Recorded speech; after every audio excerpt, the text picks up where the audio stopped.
Okay. Right, well, thank you very much for joining us today. So my name is Bex Lenthall. I'm the Student Employment Officer here at the university, and my role is to promote part-time opportunities for students to undertake alongside their studies. So I work a lot with local businesses to help them recruit students into roles that they have if they want to grow their businesses or perhaps work on a specific project. So I am responsible for organising Student Employment Week, which is taking place this week, and that's what this session is part of. I also organise our Student Employment Fair, which takes place in February, focusing on part-time jobs again. And I also organise the Student Employment Awards, which are a really great way to be recognised for any work that you do, paid work that you do alongside your studies. And I work very closely with the lovely Amanda on our internships team. So I will give Amanda a moment to introduce herself and explain a little bit about what she does. You back. So, hi everybody, I'm Amanda Searle. I'm the Student Employment Support Officer and I work on our internship scheme. So that's the schemes that we're going to tell you about in this session. So I support with everything really to do with the scheme. So I support students with their applications, support our employers with their adverts, advertise all of the roles, help with marketing of the roles. I attend our careers fairs to chat to students about the roles. A whole host of kind of admin things, just loads of things to keep the schemes ticking along. So yeah, that's me. Amanda is being very modest. She is the guru of internships. I don't think there's anything really that Amanda doesn't know or hasn't faced over the years in our internship scheme. So she's a brilliant person to have here today to chat to you all about the ins and outs and all of the details of the scheme. She is, yes, an expert. So yeah, do feel free to ask any questions and hopefully, yeah, I'll be able to help you out. Brilliant. Okay, so we'll get into it and we'll start talking through our schemes. So we're going to start off with our Student Campus Partnership Scheme, or you might see it as SCP, and that's the acronym for it. So Student Campus Partnership Schemes, these are roles working for the University of Exeter. So you could be working on campus, in working with academics or working with different departments at the university. You could be doing your role remote, or it could be a mixture of both. All of these roles are paid, so they pay at least $14.12 per hour, which is a really generous pay. And your working hours could be really, really variable on these roles. So you could be doing 5 hours per week, up to 15 hours per week, or anything in between. So it really varies from role to role. The duration of these roles, again, really varies from role to role. So you could be doing a 4-week internship, so it's quite a short project that you could be working on, or it could be up to 23 months, so nearly 2 years working in a role. And again, it could be anything in between. I would say most roles we have are about 12 months, which is a really good time for you to get stuck into the role. You can learn loads from the people you're working with. So if you want to find out more, you can just search the word SCP in the job search on Handshake, and that will bring up everything that we are advertising in that moment. So we advertise roles all throughout the year. So if you're not seeing anything at the moment that you're interested in, it really is a case of keep checking back throughout your time at university, and I'm sure there'll be something there that is of interest to you. So we've just brought up here some example job roles that you could be doing as an SCP intern. So yeah, could be project support, so working with academics at the university on various research projects that they've got, and those could link to your degree. Event management, so within our wider team, we have our colleagues who put on the careers fairs every autumn, so you could be working with that team and supporting. Data analytics, IT and software roles, development roles, marketing. We have a lot of marketing roles at the university, and then also business related roles. So it's a real variety there. And the QR code that we put up on the screen there will take you through to our web pages where you can read about the schemes in a lot more detail. And we will share these slides with you as well. So if you want to go back and read anything after, you can. I think just to sort of jump on the back of what Amanda's just said as well, I think a really key thing with these roles is that they are all designed to prepare you for the graduate workplace. So they will all be building those graduate level skills that you will need when you go out and join the graduate workforce. And I think sometimes people hear the word internship and worry that perhaps they won't be doing very high level work. But the whole point of these is the complete opposite of that. We want to be equipping you with the skills that you need to go out and hit the ground running when you join the graduate labour market. So just a little something to be aware of there. You really will be, get the opportunity to build a fantastic skill set. Yeah, and to add to that as well, a lot of the recruiting manager at the university that recruit students, they've done it for years as well. So they're really great at asking students what they want to get out of the internship and making sure you're getting all of the skills that you need and you want to develop. So yeah, really brilliant opportunities. So we'll move on to our other scheme, which is the Student Business Partnership, or SBP is the acronym for this one. Very, very similar in the way it all works, but these roles are working with businesses. So we work with a lot of local businesses in and around Exeter or in and around the Penryn campus. You could also be working with businesses that are a bit further afield. They might have a link to the university. For example, you could be working with an alumni in a business that they've started. So yeah, a whole variety. So these internships, working with employers, recommended by us at the university. So we always chat with them before any roles go live. Pay for these roles will start at £12.21 per hour. So that's the minimum, but you could be paid more. The duration of these, again, really, really varies from role to role. So it could be a 1 month role working on a short project. Again, could be up to 23 months or anything in between. And if you want to find out more, again, you can search SBP on Handshake. So some example job roles. So these really, really vary as well. And we work with some really exciting companies, a lot of marketing companies in Exeter, business companies. Yeah, really, really exciting companies to work with. Charities as well. So some of the roles you could be doing. So you could be a project support assistant, marketing manager, social media manager, business development again, data analytics, app software development, and business strategy. Yeah, really exciting roles. So again, these are advertised throughout the year. So again, you can just check back throughout your time at university and see what's there and what's on offer for you to apply for. I think, again, a really exciting thing about these opportunities is quite often a business will approach us because they are looking to grow or they're looking to innovate somehow or bring something new into their business.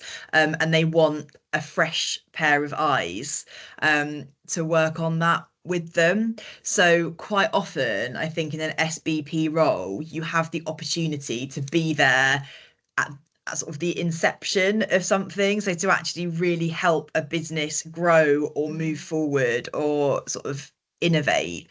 And I think that's something really exciting. It makes your day-to-day job more exciting, but B, going forward, you can put on your CV that you've helped a business start something new, develop their sort of business practices. And again, to future employers, it looks so impressive to be able to say that you've been part of that. Yeah. So yeah, I think again, just something to sort of bear in mind with these roles is that you really do have the chance, to get your teeth into something, and almost shape it with that company. So yeah. And off the back of that as well, so we ask our employers to give us feedback at the end of their time with their intern. And it's so lovely to see how students have impacted on their business and the changes they have made. And I don't know, a marketing strategy that the student might have set up, and then they're going to take that through and use that.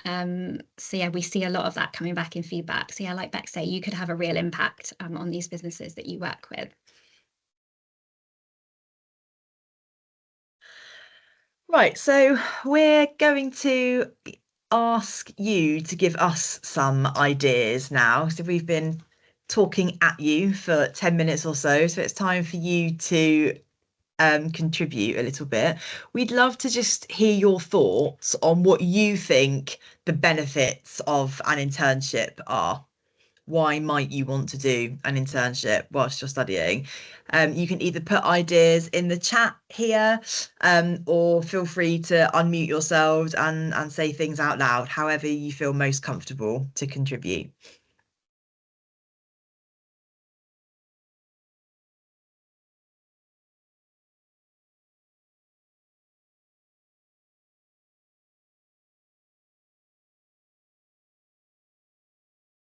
Yeah, experience and networking, absolutely. Two really, really key things to gain a sense of belonging to the community. Really I lovely. love that. Yeah. Absolutely. For my CV, transferable skills massively. I think, yeah, one of the biggest advantages really of an internship is gaining those transferable skills that, as we've already said, you can then take forward as you move into the graduate workforce. Yeah, company value experience a lot. Yeah. Yeah. So yeah, these internships will, you'll build great experience which you can take on to future roles.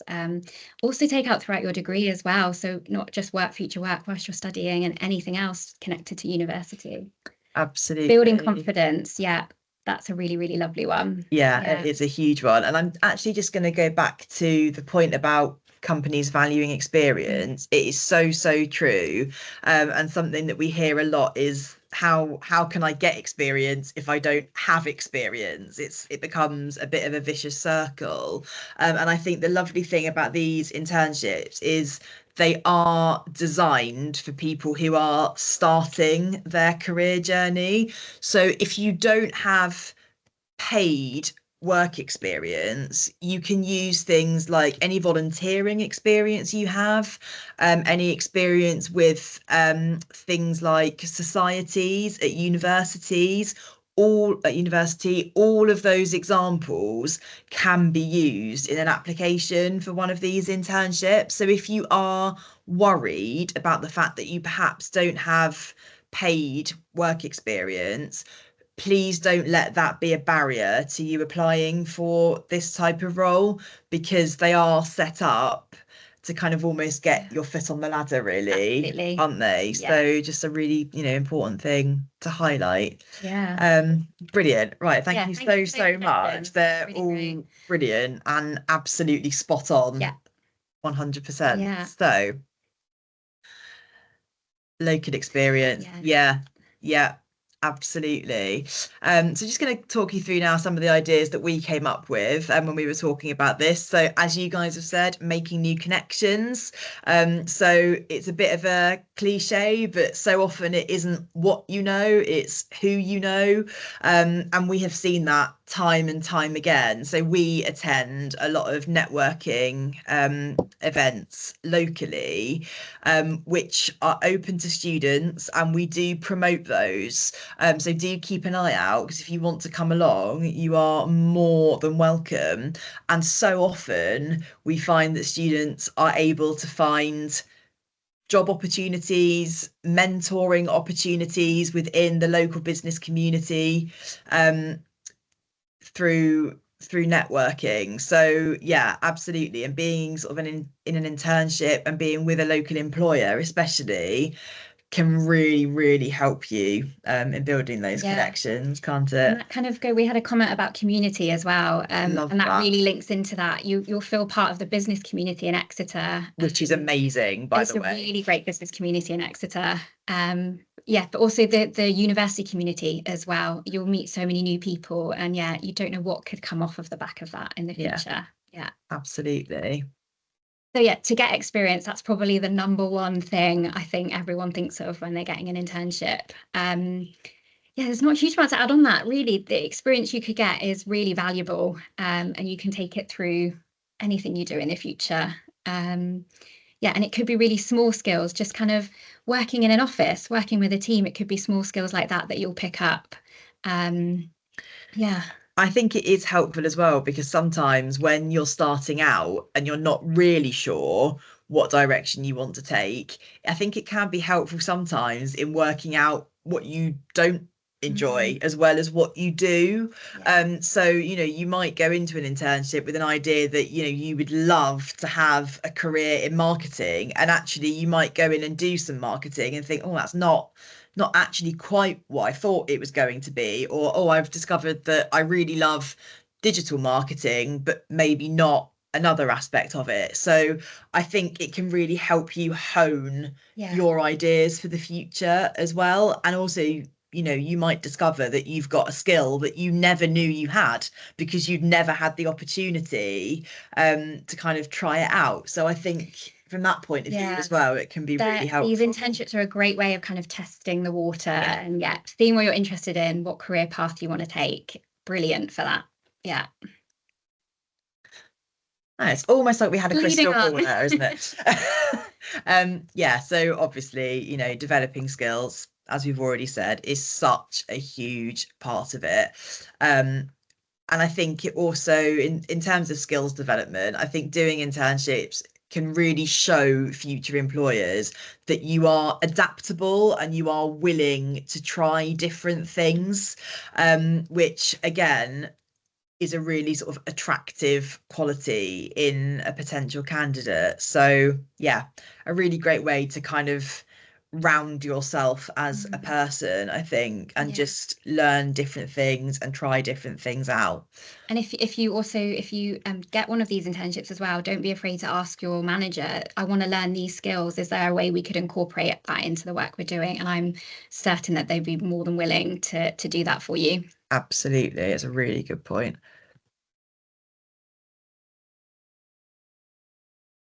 Learning about a different sector. So yeah, this kind of touches on what we were saying earlier about finding what you like. We work with companies from so many different sectors in the local business community in Exeter and in Cornwall, further afield as well. So like I say, you could be working with a charity, finding out what it's like to work in a charity, finding out what it's like to work in a marketing team, I don't know, an accounting firm. There's a whole host of different companies, and then within the university as well. So you could be learning about a bit more about being an academic if you want to go on to do a PhD after your current degree, or working in-house in marketing. So we've got our own marketing team at the university. You could learn so many different things about different sectors, and that can really help you with your career journey and finding out what it is, what you love and what you really want to do in the future. And I think on that, actually, generally speaking, the internships that we advertise are pretty open in terms of who they will recruit. So sometimes, if a role is very specific, a recruiting manager will ask for somebody from a specific course at the university, but that's quite rare. So what I would say is if, for example, you're studying English, but you really, really want to have a career in finance, don't let your degree be a barrier. So we see it all the time where people are studying one thing, but actually their career aspirations are off in a totally different direction. And that is absolutely fine. So if you're thinking, oh, I think I want to try something really different from what I'm studying, again, this is a really great space to do that. And you can always ask us, if you see an opportunity advertised and you think, oh, that's really not connected to my degree in any way, is it still okay for me to apply to that? Drop us a line and check it out, and we will be able to tell you whether or not that employer is looking for somebody specific or not. And if they're not, go for it. Absolutely. So earning money, and that's probably a key thing. So as well as all the amazing experience that you could get out of an internship, it's also a fantastic opportunity to earn some money as well and help you through your time at university. So we would never advertise a role that's not paid. That's a very big thing for us. So anything we advertise through the two schemes that we chatted through earlier, you would always be paid, really generous pay as well. And you can earn money and also gain great skills all at the same time. So it's a win-win situation. So making better career choices. So I think, this touches on what I was saying earlier in terms of, finding out what you do like and what you don't like. The more experience that you can get at this stage whilst you're kind of doing careers research and sort of learning about yourself and what you want, the better informed your graduate job search is going to be. And I think, yeah, these internships are a really helpful way to start helping you make those choices in a more informed way, because I think you can read loads online about what it's like to work for a certain company or in a certain sector, but nothing is going to inform you quite like an actual experience of being in it and immersing yourself in that environment. So yeah, it's a very helpful way to help you start to make choices in an informed way. So improve your employability. So again, it links in, they all kind of link into one another. So yeah, improving your employability skills. So, and I know someone put transferable skills as well in the comments. That kind of links into this as well. Yeah, it's great things to add to your CV, things to talk about in future job applications, future interviews as well. So we would always say, whilst you're at university, just apply for as many internships as you can do throughout the year. You're not restricted to just doing one through the year. Take on as many as you can within reason around all of your studies. And yeah, they'll really boost your employability skills. Absolutely. And lastly, yeah, competing better for future jobs. So without a doubt, as we've already said, if an employer can see that you have experience, that you've been able to juggle your academic commitments as well, alongside paid work, that really shows that you are committed, that you've got great time management skills. Just all around really, really shows a future employer, yeah, this person is who I want to take on and who I want to be a part of my workforce. And I think as well for you, hopefully it will help you to feel more confident going into interviews, because you will know, I have this experience, I've done this before, and I can do it again. So I think in terms of how you feel going in to sort of future job interviews and workplace situations as well, I think it just really helps to kind of, yeah, equip you and give you kind of a bit of an arsenal that you can take forward into future opportunities. Anything else that you'd like to add? I think that we've kind of captured that all really, really well there. Yeah. Okay. Okay, so we're going to move on now. So I'm going to chat to you about how we apply for these internships. So as I said earlier, so all of our SCP and SBP internships are advertised on Handshakes. And I can see Pauline, I think, has put some information in the chat as well about Handshake. So definitely go and have a look at that if you're not familiar with that yet or set up. Just have a look around the system. And I'm going to share my screen in a moment as well. And I'll show you through and talk you through how to search for these jobs.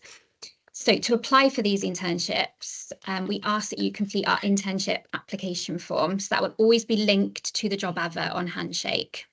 So once you've completed this, you'll need to click the apply button on Handshake and you can submit your application through that. And I'll talk you through this in a moment. One key thing is we ask you do not apply using your CV. So all we ask for is the application form. The main thing for this is, so in the application form, we will ask you to complete a personal statement. So saying why you're interested in the job, explaining what skills you have, why you feel you're a good fit for the role. And that is what our recruiting managers will use most to shortlist. So they're going to read through that and that's what they'll be using. So yeah, quite a key thing. Use the application form and not your CV to apply. I think as well, just so to highlight that, if you submit a CV, we will not put that forward to the hiring manager. So basically, if you submit a CV, you may as well not bother, because it will not go any further. We can't pass that on. We don't have another way of doing it. So when we say you can't apply using a CV, we really do mean it. And we see time and time again, I would say pretty much every vacancy that we process, at least one person will apply using a CV, and effectively that just goes straight in the bin. So it really, really is important, if you're going to go through this process and you're going to apply for one of these roles, it needs to be that application form and nothing else. Yeah. And I will talk you through where to find that, where it's all linked, so it's nice and easy for you to find just in a moment. Just to finish off this slide here, so when you're looking for these roles as well, so they're all on Handshake, but we also do advertise them weekly on Instagram and on LinkedIn. So make sure you're following the Career Zone on Instagram and on LinkedIn as well. And we do a post every Monday and Tuesday sharing our graduate roles as well, but also these student roles. And the key thing we always say is, if you want to hear about all of the future opportunities that we're advertising, so we advertise new roles every week, so there's always new opportunities for you to apply for, is to subscribe to our internship bulletin. And we send this out every Friday. So the QR code on the screen now will take you through to the sign up form. So you can sign up there, and then you'll get an email into your inbox every Friday listing all of the roles that we've got advertised and a link that will take you through to Handshake. So it's nice and easy for you to follow. So what I'll do now is we're going to stop sharing the slides for a moment, and I will bring up Handshake and talk you through the process for applying and what the adverts look like.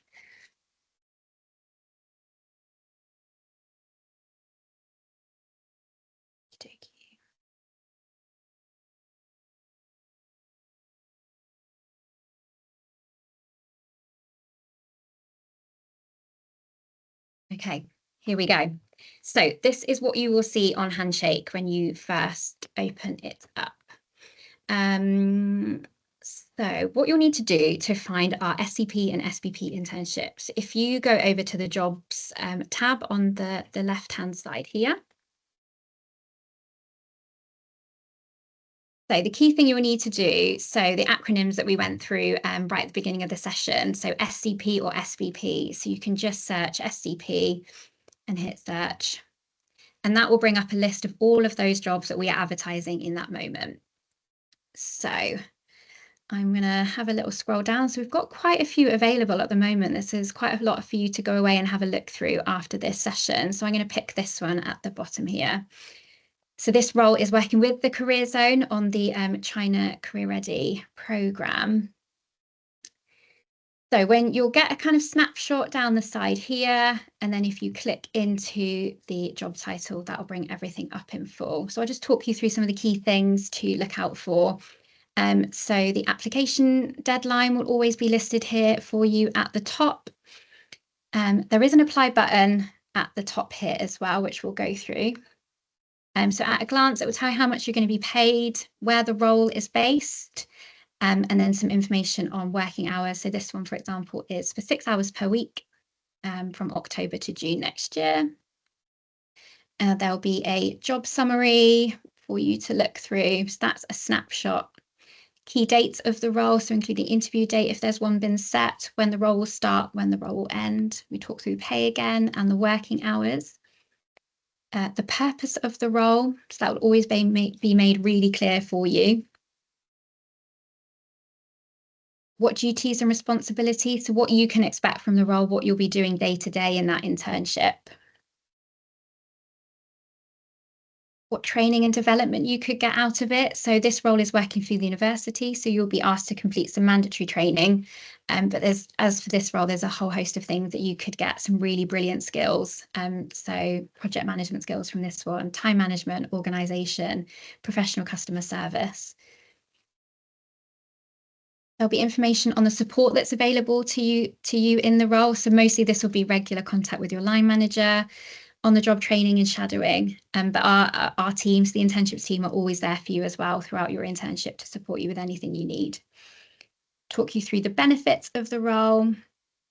And then down to the person specification, so about you. So this is what the recruiting team is really looking for in their applicants. So really make sure you read through this in detail, make sure it's a role that fits with you and what skills you have before you start your application. And there might be some desirable criteria as well listed, but not always. And then a little bit about the department. And then we've got our SCP scheme requirements as well. So have a read through these. And then we get on the how to apply section. So this tells you here how to apply, what you need to do. So there's an application form linked here. But if you also click on the apply button, there'll also be the form linked there for you as well. So it's linked in a couple places for you. So once you click on that, that will download the application form. So I'll talk you through the form in just a moment. Once you've completed your form, we'll ask you to click the apply button again, upload a new document here, and then you can submit your application. And then that will come through to our team to review, and we'll then share that with the recruiting team. So that's how you apply, and that's kind of giving you an overview of what the adverts look like on Handshake. So I'll now bring up the application for you so you can see that.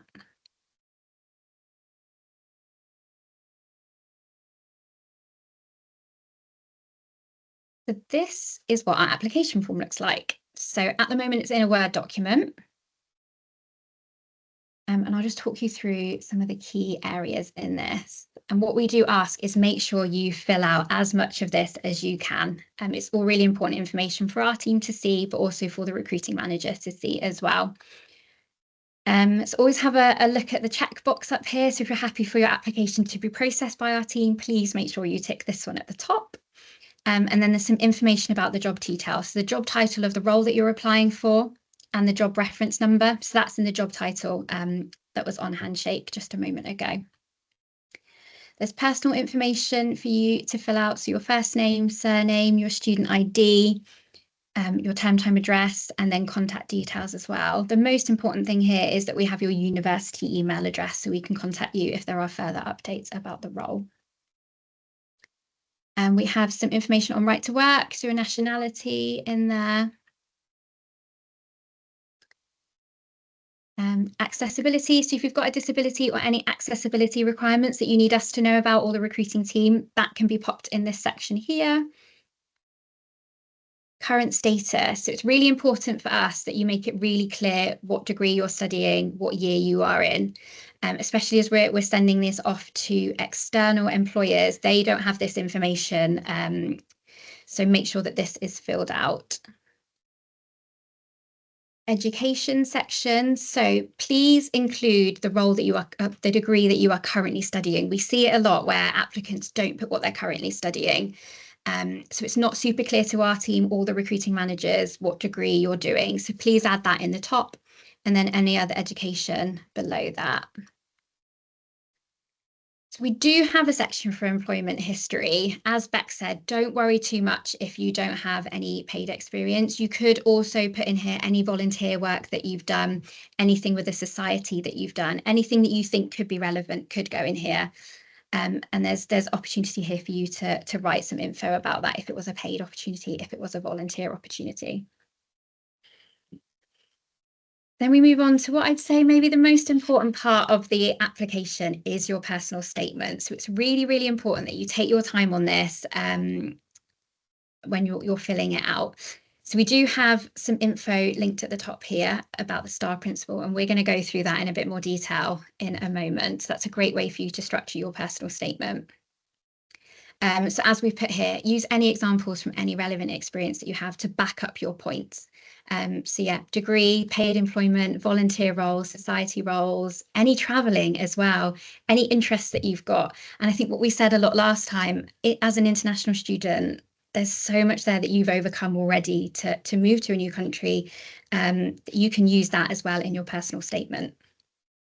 And a key thing we say is a great way to structure this, as well as the STAR principle, is using that person specification that we just looked over in Handshake. If you can, take that point by point, and if you can write something for each bullet point in the person specification, another great way to structure your personal statement, and that will make sure that you're ticking all those boxes. Yeah, I can do this as well. I've got that skill, and that's a great way of filling out your application form. And then just to fill in the end here, declaration, and just some further questions that we'll ask you, which just help us market our internships in the future. So that is the application form. I don't know if Bex has anything she wants to add, or we can move on to the next slide there. I think if we go back to our slides, then we can talk through some of that in a little bit more detail.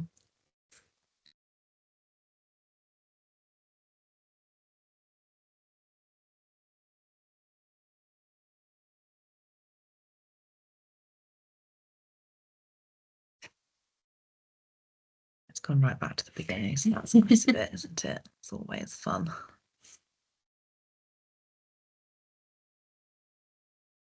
Sorry, guys, you're gonna have to watch it all again.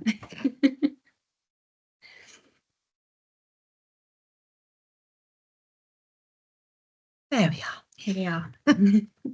Right, so we're going to chat you through some personal statement tips and tricks. So some bits, Amanda, we've already covered, but we'll just go through a few things in some more detail. So first top tip, read the whole job description before you put pen to paper or before you start typing. So ultimately, you will save yourself a lot of time if you just take the time in the beginning to really read through everything in detail and make sure this is the right role for you. I think something we see fairly frequently in applications is people applying for the job that they want, not necessarily the job that is actually being advertised. So yeah, it is really important to just take that time to just go through everything in detail and make sure that you really genuinely are interested in the role, and that it is going to be the right fit for you in terms of the kind of skill set that you have or are looking to develop. So as Amanda's already said, use the person specification as a base for your application. So like personally, when I apply for a job, I'm a bit of a dinosaur. I like to print out the job description. And I will literally, with a pen or pencil, as I cover a point in this person spec, I tick it off. So I make sure I am getting everything or as much as human. Obviously, you can add additional bits if you feel that they are relevant to the role and worth the recruiting manager knowing about. But what they are really going to be looking for is for you to address the points that they have put in the person spec for their advert. So those really are your essentials. So yeah, as you've already said, apply for the role being offered, not the role you want. It is really, really important. There's nothing more off-putting as a hiring manager than reading an application and thinking this person isn't applying for the role that I am advertising. It is really, really important that you are mindful of what that recruiting manager is looking for. So yeah, it really is a case of going through point by point, and ticking everything off. And as you've said here, the essential criteria are called essential for a reason. If you look at the desirable criteria and maybe you don't have all of them or any of them, that's fine. They're desirable, they're nice to haves. But the essential criteria, you really, really do need to make sure that you're getting. So most hiring managers will sit with a scoring grid and they will literally allocate points for each criteria. So if you're missing certain ones, then that's going to be 0. And that's going to really, for that section or for that point, you're going to score 0 points if you don't mention it. And that's going to start really cutting down your chances of getting to an interview. I think a key thing here is tailoring your application. Absolutely. Kind of a good way to summarize everything Bex has gone over, tailoring your application to what you're applying for. 100%. And then also just to say as well, to get in there a proper introduction and closing paragraph. So, a bit like you would writing an essay for university, you would introduce it properly and you would close it off properly. And it's that kind of old classic of first impressions count. And actually, a really good intro makes all the difference. And likewise, signing it off nicely as well. It just really shows that you have put the effort in and that you have really, really thought it through. I recently read an application that ended with the GPT prompt that somebody had used. So A, it was really obvious that they'd used AI, and B, it was really obvious that they hadn't put a lot of effort in because they hadn't even bothered to take the prompt out. So just think about the impression that you want to make to a manager.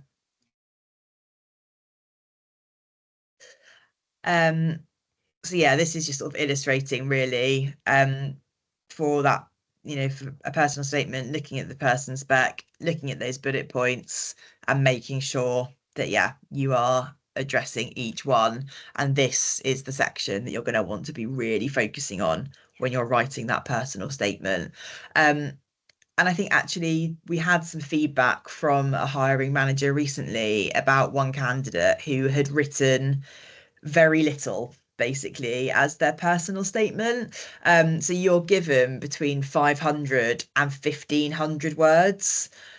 Really, you want to be pushing for the top end of that bracket in order to fit everything in. So if you are submitting a personal statement that's 200 or 300 words long, the chances are you haven't addressed everything. So just be mindful of that word count and use it. Feel free to use it.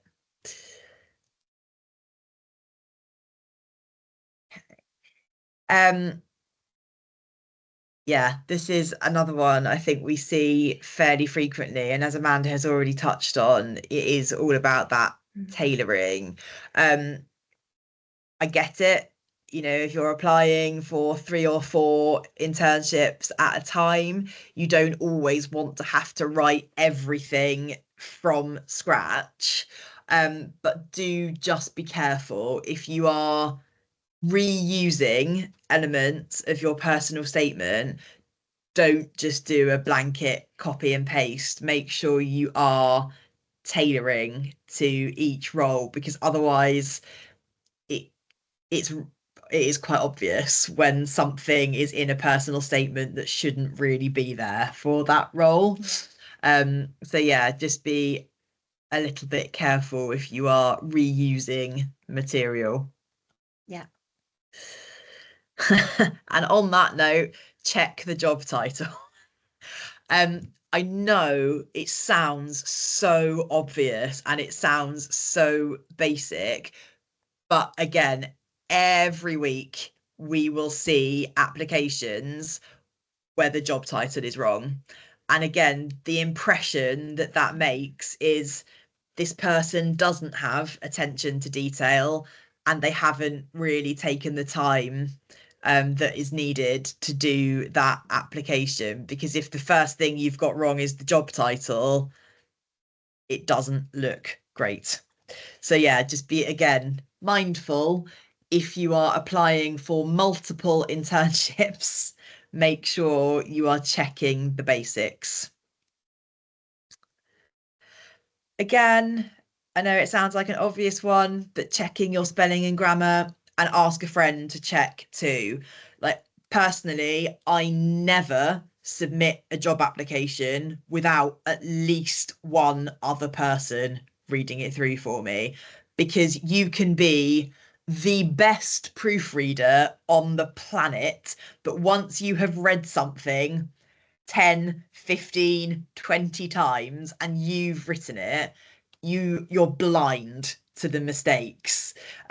So get a housemate, a friend, whoever you can, to just have another check for you, and just make sure that you're getting all of those little mistakes sorted. Because again, they make a difference. I read an application the other day where somebody had declared that they had great attention to detail, and actually they'd got the job title wrong. And not only had they got the job title wrong, but they had misspelled the incorrect job title. And then they told me that they had great attention to detail. So just be careful. A note on AI. So obviously I've already mentioned things like Chat GPT prompts being left in. That is one of the bigger mistakes I've seen with AI use, but you do need to be careful with it. As we've said here in our slides, use it to generate ideas by all means. It's a fantastic tool and it's really helpful, but it has to be used intelligently. And we can really tell, like, if you read a personal statement that has just been churned out by AI, it is so obvious. Your personal statement, the clue is in the title. It's personal. It needs to sound like you. So yeah, I'm not by any means telling you not to use AI, because yeah, it can be really helpful, but use it with caution is what I would say. And again, Amanda touched on this earlier, but being an international student is your superpower. It takes so much to move to another country, study in a different country, potentially in a different language, to uproot everything and put yourself in that position is huge. And the skills, whether you realize it or not, the skills that you will have developed, the resilience, the adaptability, all of it, that is gold, absolute gold, when it comes to being in the workplace and applying for jobs. So if at any point you find yourself sat there thinking, I can't do this, you can, because you have done something so much harder already. So use it, harness it, and get it in those job applications, because there's nothing else like it. So remember that. If you remember nothing else from this session, please remember that sentence. Being an international student is your superpower. Yeah, I love that. That's great. You're welcome. Okay, so STAR. I think I mentioned this really briefly earlier on.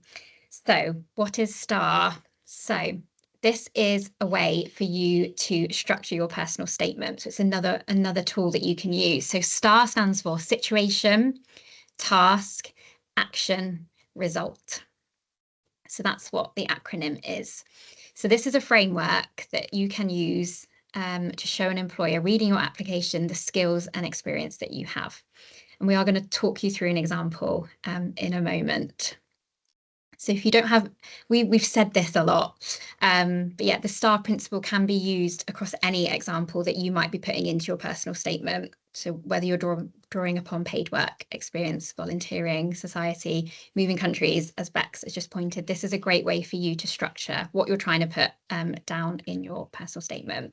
So on the next slide, we're going to really break that down and talk you through each part step by step and show you how to formulate your answer using the STAR principle. Absolutely. And actually, just to build on that, what I would say, within reason, is if you are thinking, oh, I'm struggling slightly to think of an example for a certain point in the person specification, if you think you have an example, even if it's tenuous, even if it's not a super clear link, but you think you can make the link and it demonstrates something, put it down, because it's better to put something than nothing. It's a I always think of it. So I was rubbish at maths at school, rubbish, hated it, had no interest, didn't get it.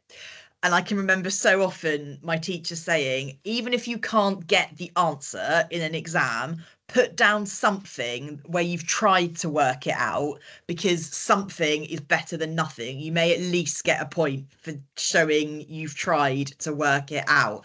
And this is kind of what I would say. See, that's a tenuous link right there. School level maths, applying for internships. But put something down if you possibly can. If you think there's a slight chance that it might be relevant or it might tick that box, evidence it. Because if you put nothing, that's a guaranteed 0 points. If you put something, you never know, you might just get a point, or it might just be an example that an employer thinks, that's really impressive. I really like the sound of that. I want to know more. So yeah, don't be afraid of a slightly tenuous link within reason. Okay, so a star example. So imagine you're reading a person's spec for a job, and one of the essential criteria, which it will be for many roles, is excellent organizational skills. It's not enough to just say, I'm really organized. Cool. Says who? You need to be able to evidence that, like this. So, during my time working as student employment assistant for the University of Exeter, that is your situation. I was tasked with creating social media content for one of the student employment team's key activities, Student Employment Week. That's your task. Okay, so you can see how this is building. We've got the situation, we've got the task. In order to ensure that our content was as effective as possible, I created a detailed marketing plan to cover all social media channels used by the team, Instagram, TikTok, and LinkedIn. I then created and scheduled all posts according to the marketing plan with my line manager's approval. Okay, so that is the action. That's what you actually did to make this happen. So then, as a result of this robust social media campaign, the team saw a 15% increase in students attending Student Employment Week, and I received excellent feedback on my work from my line manager and other colleagues in the team. Okay, and that is the result. So because of the work you did, that is what happened. That was the output. And if you possibly can get a statistic in this bit, it does look really good. Yeah. So if there is something solid that you can demonstrate to show the results, the impact that your work had, then more's the better. But, you know, receiving something kind of more vague, if you like receiving good feedback, or, you know, receiving a thank you email from somebody as a result of something that you did for them, you know, perhaps where you've gone kind of above and beyond, that all counts. So you can sort of see how you can literally kind of build up the layers of a star example. And at first, it might feel a bit like tick boxy and a bit deliberate, but before you know it, it will become second nature to write your applications in this way. And you know, that's a 5 out of 5 answer. And that's the way you're going to really be able to score the most points. And it sounds horrible, but this really is a point scoring exercise. It is. You are trying to tick off as many things as possible to score as many points as possible. and this is the most effective way to do it. And actually, sometimes we do see in applications, somebody will literally detail each point of the person's specification, and they will write a situation, a task, an action, and a result under each point. And actually, if that for you is the best way to do it, and that's the best way to keep focused, keep reminded of what you need to include, then that's fine. Do it that way.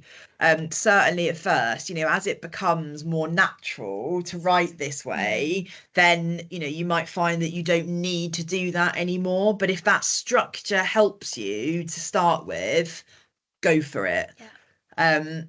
There's absolutely no issue with writing your application in that way.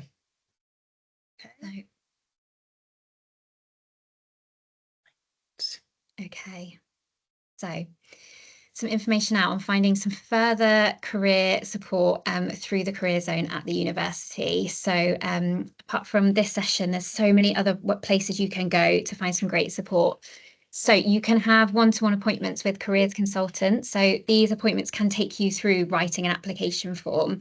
I think in some cases you're able to take your applications to these meetings and have them read through it, and they can give you great suggestions as well. So you can find those through the Career Zone website. There's an appointments page there.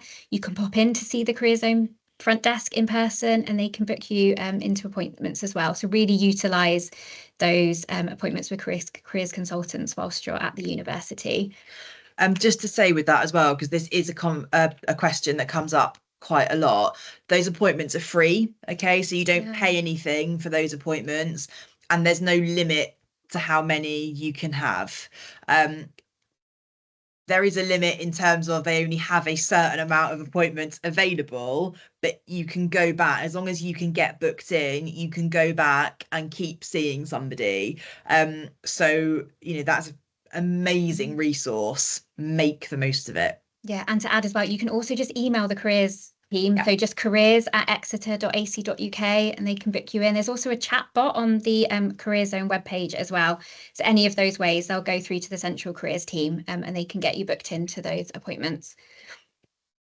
So there are also a lot of tailored sessions with our skills team. So we have a dedicated skills team who run online and in person and hybrid sessions on all sorts of different things. So networking skills, writing a good CV, they're doing a preparing for the graduate job market one later this week. They loads and loads of different things. And again, they are all detailed on our web pages. And you can also find them under the events tab on Handshake as well. So again, really great things to tap into. And as I say, a lot of them are delivered on an online or hybrid basis. So if you can't be there in person, just like you are now, you can patch in online. And they're a really, really great way to start building some skills and getting some questions answered as well. Yeah. So there's also loads of brilliant different employability schemes that the Career Zone team runs as well. So for example, the interview experience that we've listed there, a whole host of other things. So the Exeter Award is brilliant. We've got the Professional Pathway Scheme, Green Consultant Scheme, Get into Teaching. I think is that another one.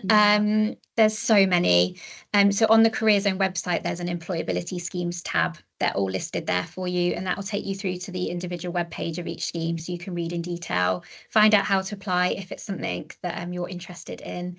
And again, there's some of the team are in the forum today as well, until 2 p.m. So you can go and chat to them there and find out more as well. Yeah.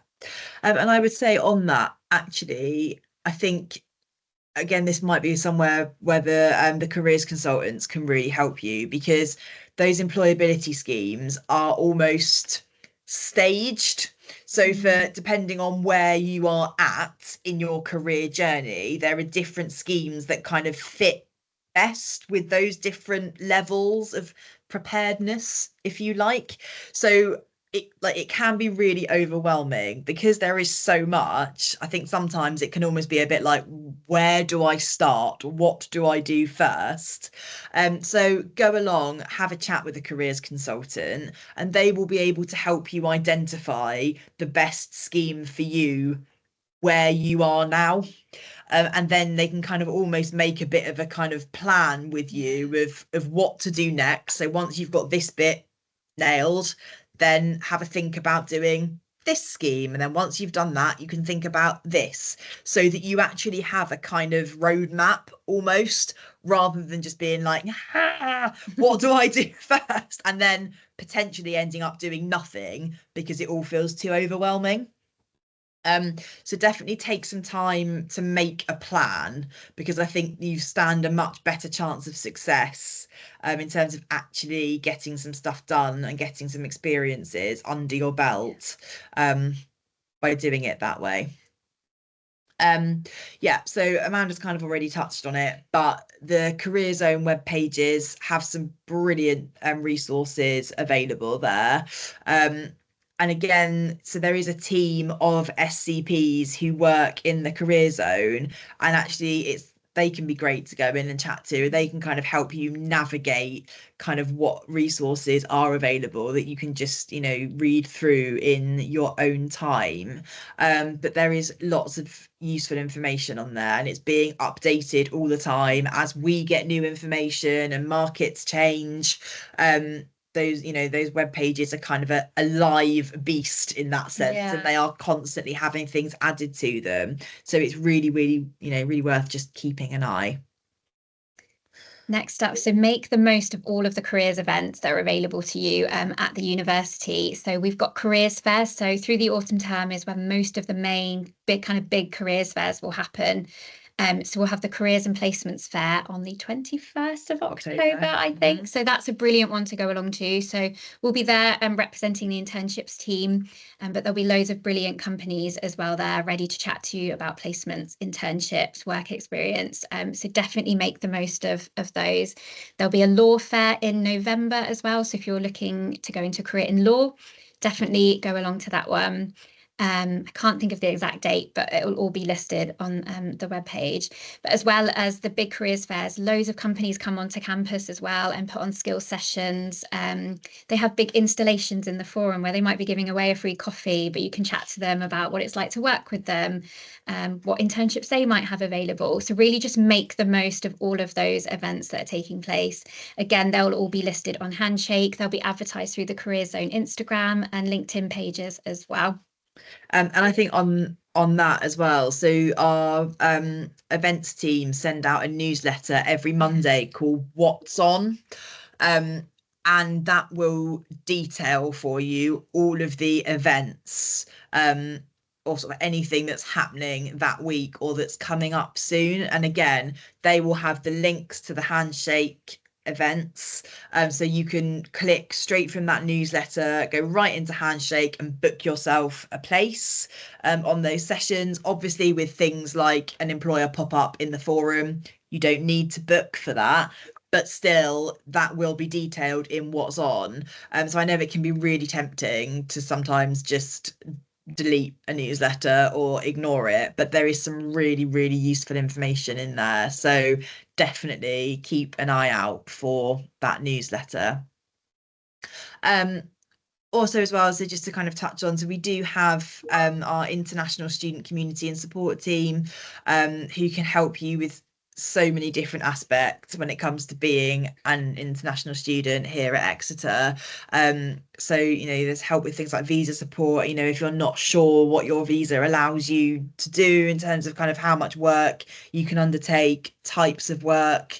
I appreciate that can all feel really overwhelming and a bit scary, but there are teams dedicated to helping you with exactly that. So I think really with all of this, the key message is we are, that we're here to help.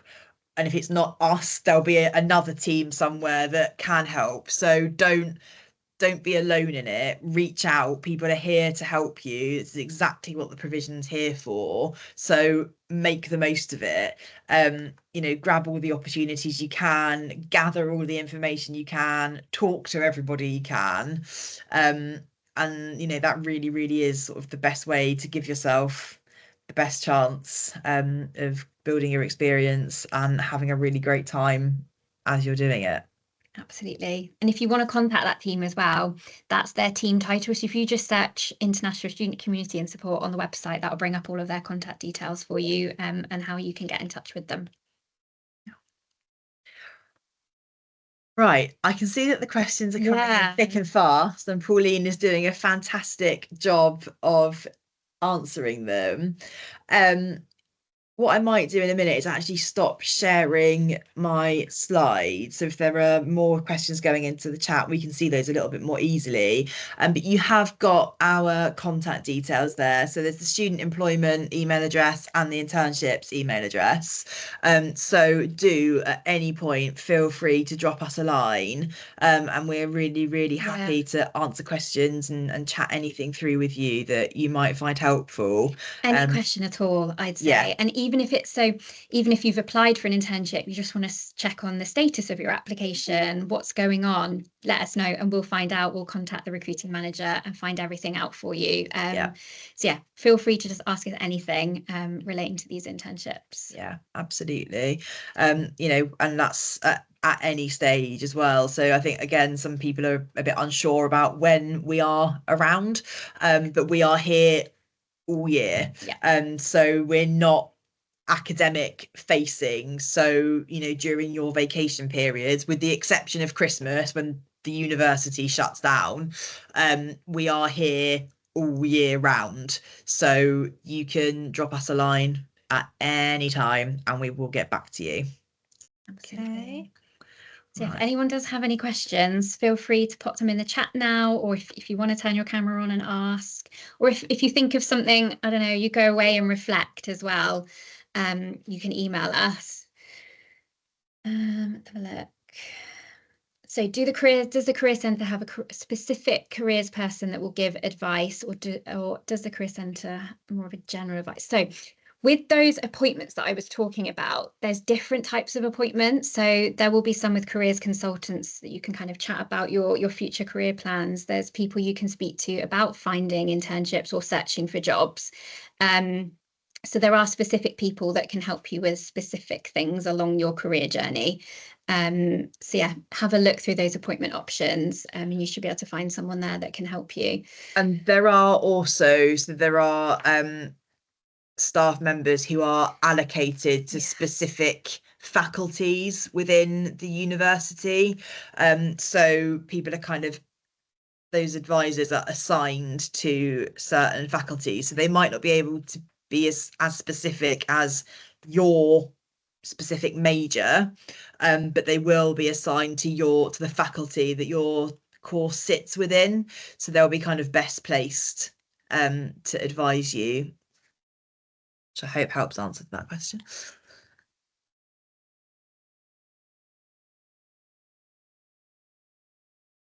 Wait and see if there's any more coming through. Actually, on that note as well, the faculties do send out their own newsletters, I believe, as well. So again, really worth keeping an eye out for. So the What's On newsletter that I spoke about, that is generic. That is for everybody, no matter the stage of study or the discipline that they are studying. But your faculty will also send out, faculty specific newsletters, which will be more tailored to things within your sort of major and potentially therefore area of interest. So that's another thing to be aware of.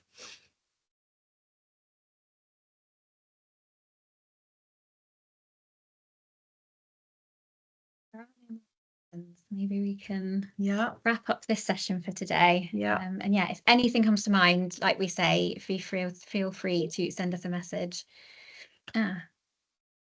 Yes. Perfect. Thank you for that question. So is there an event happening today that was mentioned at the beginning? Yeah, we will chat through this.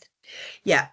So this week, we're running something called Student Employment Week, which is basically a week sort of dedicated to helping you improve your employability. So today we have our internal teams in the forum until 2 o'clock. So Excellent. Pauline's just put a link in to the Student Employment Week webpage. Thank you. Yeah, so today in the forum, we have the internships team. We have the career mentoring team, which is another brilliant scheme to get involved with. We've got professional pathways, and we've got some of the employability schemes that Amanda spoke about earlier, like the Exeter Award, Green Consultants, and Aspiring Teachers. They are all down in the forum today. So if you want to come along and have a chat and find out a little bit more about what you can potentially get involved in, actually on campus within the Career Zone team, that would be a great thing to come along to. Also, thank you for this question, because it has prompted me to tell you about what we have going on Thursday this week. So we have Student Circus coming to campus on Thursday to deliver a session which you can join online. So it's all about your sort of future journey into the world of work, so beyond university, so going out into the graduate job market in the UK. So they're running that session at 10 o'clock on Thursday, and then again they will have a stand in the Forum Street from 11 till 2. So they'll have one of their student ambassadors on that stand, so you can come along and have a chat with them about the ways in which they can help you. And I don't know how many of you are familiar with Student Circus, but there we go. Pauline's just provided a blog link there which can tell you a little bit more about how Student Circus works. But they're a dedicated service for international students looking to stay and work in the UK after graduation. They've got all sorts of different resources and things available, tailored, as I say, for international students. So if you are around on Thursday, definitely well worth coming along to have a chat with them, and hopefully they will be able to answer lots of questions for you. Okay. Brilliant. Right. I think if there's no more questions, yeah, we will wrap up this session. We'll send all these slides through to you so you can have a look through them again, and we'll also, I think the recording will be added onto the Career Zone's YouTube page as well, I believe, so you can go back and watch the session there. And just thank you so much all for joining us. We hope you found this useful. Oh, thank you very much. It's been really, really lovely to provide the session for you. And as Amanda says, I hope it's been helpful. And just anything you need at any point, please remember we are here to help. Okay. Thank you, everybody. Thank you, everybody. Have a great rest of your day, and hopefully we'll see some of you in the forum. Yes, in a little bit. Thank you, Amanda and Bex. I will leave you to have some lunch before your busy afternoon. Thanks for helping in the comments, Pauline. Yeah, thank you. Super helpful. It's amazing. No worries. I'll see you soon. All right. Thank Catch you later. Bye. Bye.